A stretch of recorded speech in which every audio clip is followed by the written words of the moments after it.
You look like an experienced mage. Are you familiar with the dwarven ruins? Ah, the dwarven runes steeped in history and enigma. Yes, I have studied them from a distance, though I must confess my expertise lies more with stars and arcane artifacts than with the remnants of Dwemer engineering. Why do you ask? Perhaps you're planning an expedition. Well, we started an expedition and found out we're way in over our heads. Septimus Sigmus gave us a lexicon to transcribe in the depths of Blackreach. But you look like you might be able to help us get down there and learn something for yourself. Ah, Septimus Cygnus, a mind both brilliant and touched by madness. Handling a Dwemer lexicon is no trivial matter. While I am intrigued by what could be discovered, my current research keeps me anchored here in Winterhold. However, I can offer guidance. Stock up on potions, ensure your enchantments are apt for protection and stealth, and study the mechanical creatures you'll encounter.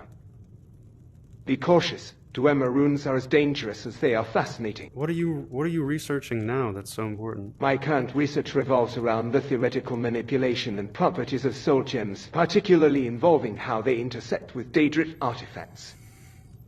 I am particularly focused on unraveling the mysteries of Azura's Star, a powerful and unique soul gem. This research holds implications for our understanding of magic and the very fabric of reality itself. It's quite consuming work. Yeah, I've dealt with conjuration magic, and my bound daggers consume the souls of any creature I kill. What goes on inside a soul gem, anyway? Soul gems are truly fascinating. When a soul is trapped within a gem, it's held in a state of suspension. The soul's energy can then be harnessed to power enchantments or spells. The process, however, is ethically questionable, as it involves the manipulation of souls, which many consider to be the very essence of life itself. The mechanics involve a complex interplay of arcane energy that detaches the soul from the body and binds it within the gem's structure. This is why the study and use of soul gems are often regarded with a mix of awe and trepidation. What are soul gems made out of? Soul gems are primarily made from a naturally occurring crystalline material found in various locations around Tamriel. This material is unique in its ability to hold and contain the energies of a soul. The most common types, like petty and common soul gems, are relatively abundant, but larger, more powerful gems such as Grant and Black Soul gems are much rarer and often require specific conditions or rituals to create or enhance their capabilities. Black Soul gems, in particular, are infused with additional dark magics that allow them to trap sentient souls, which are considered more powerful and are highly sought after by necromancers and certain mages. Have you ever been to the Soul Cairn? I believe you may be mistaken or misinformed. There is no known location by that name in all of Skyrim, or indeed within any scholarly records in Tamriel. It sounds like a place of myth, perhaps tied to tales or folk stories related to soul magic. If you have more accurate details or another name, I might be able to provide more information or direct you towards similar known places. It's a place where I think they're called the Masters rule over. It's supposed to be where forsaken souls go. You haven't heard of that? Ah, it seems you're speaking of what could be considered more a realm of oblivion or an esoteric myth. There isn't a recognized physical place a soul came within known, but various cultures have beliefs about realms where souls may reside or be tormented, often tied to their views on the afterlife and punishment. What you describe reminds me somewhat of the Soul Cairn, a bleak realm where souls trapped in black soul gems may be sent. It's a place ruled by the ideal masters, enigmatic entities that trade in souls. It is a grim topic, not typically suited for casual conversation. I've been interested in this stuff for a while. You're researching soul gems. I just thought you'd be the right person to ask. That's all. Understood, and your curiosity is quite commendable. Soul gems and their various interactions with magic, realms, and the metaphysical are a complex study. If you ever have specific questions or need guidance regarding the use of soul gems or related magical practices, feel free to inquire. Sharing knowledge is, after all, one of the ways we deepen our understanding of the arcane. Do you have any other questions on this or perhaps another magical topic? Why is it only people trapped in black soul gems find their way to the soul cairn? The soul cairn is a unique and rather malevolent place within the realms of oblivion, governed by the ideal masters, who are entities with a deep and inscrutable connection to soul magic. Black soul gems have a distinctive ability to trap the souls of sentient beings, specifically humans and elves, which are of higher metaphysical value than the souls of lesser creatures captured in standard soul gems. The reason why these particular souls end up in the soul cairn, rather than others, lies in the nature of black soul gems themselves. They are imbued with dark magic, able to breach the barriers between the mortal world and oblivion. When these gems are used, whether in necromancy, enchantment, or simply held, there's an implied pact with the forces of oblivion, specifically the ideal masters.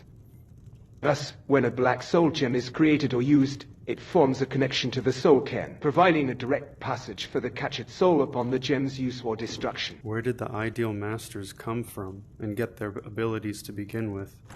The origins of the ideal masters are shrouded in mystique, and are more the subject of speculation than established fact.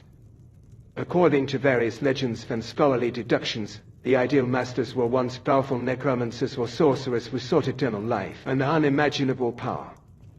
Through their deep understanding and manipulation of soul magic, they supposedly transcended their physical forms, becoming non-corporeal entities that exist solely within the confines of the soul cairn. Over the eons, they amassed great power, allowing them to create and control the soul cairn, and manipulate souls to sustain their existence and power.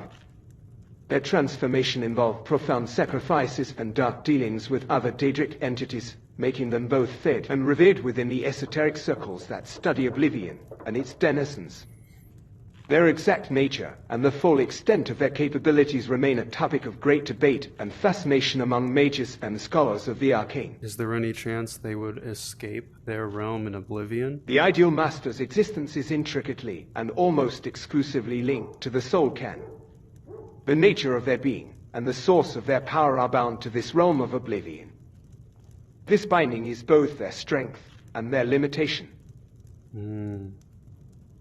While they wield considerable control within the soul cairn, extending their influence or physically manifesting outside of it would likely require extraordinary circumstances or immense magical disruptions.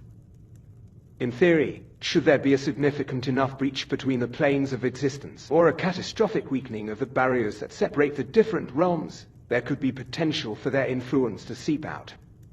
However, such events are exceptionally rare, and typically involve significant interferences by Daedric princes or powerful artifacts. Given their nature and the metaphysical laws that govern Daedric entities, it is unlikely, under normal circumstances, that the ideal masters could escape or manifest outside the soul cairn on their own accord. Is it possible to trap a realm of oblivion within a soul gem? Has that ever been done? Trapping an entire realm of oblivion within a soul gem is beyond the scope of any known magic in Tamriel. Soul gems are used to hold the souls of individuals, primarily creatures from them. The concept of confining a vast and complex plane of existence, governed by its own laws and inhabited by myriad entities, into a single soul gem transcends current magical understanding and capabilities. However, there are tales and legends speaking of powerful artifacts that can contain or bind significant amounts of magical energy, or even Daedric lords to specific locations or objects. One famous example would be the story of the creation of the Daedra Lord Melun's Dagon's Razor, or the sealing of powerful entities within specific artifacts. These stories, however, deal with the containment of individual entities or essences, not entire realms. The thought of such a possibility opens fascinating theoretical discussions about the nature of space power and magical containers. Yeah, that was kind of my thinking. What's the story about Marunus Dagon's razor? Melun's Dagon's Razor, more commonly known as Melun's Razor, is a notorious artifact associated with Melun's Dagon, the Daedric prince of destruction, change, revolution, energy, and ambition. The razor is a dagger of extraordinary potential, capable of slaying any creature instantly with a single, well-placed strike. The tales say that it can cut through the very threads of reality, dealing fatal blows regardless of any physical or magical protection. The legend behind it is as dark and tumultuous as the Daedric prince himself. It is said that the dagger was forged by the Dark Elves of the mythic Dawn cult, devout followers of Mehrunes Dagon. They created it from the very essence of destruction and rebellion, embodying their lord's chaotic nature. The razor has appeared throughout history at times of great upheaval and bloodshed, often changing hands through violent means. Is the mythic Dawn cult still around? Ah, you refer to the mythic Dawn cult. They were a notorious group of Daedra worship primarily involved in the events surrounding the Oblivion Crisis, a dark period in Tamriel's history when portals to Oblivion opened across the land. The cult worshipped Mehrunes Dagon and played a pivotal role in the assassination of Emperor Uriel Septim Roman VII, which precipitated the crisis. Following the crisis, the mythic Dawn was largely disbanded or driven underground. Many of its members were killed or captured during the conflict, while the cult as it was known during the Oblivion Crisis no longer holds significant power or influence. Remnants might still linger in secret, continuing their dark worship in hidden corners of the world. Such groups often operate quietly, avoiding significant attention due to their tarnished reputation and the high stakes of their detection. So what power does Mehrunes Dagon have over Mundus currently? Mehrunes Dagon's influence over Mundus, the mortal plane, has significantly waned since the Oblivion Crisis.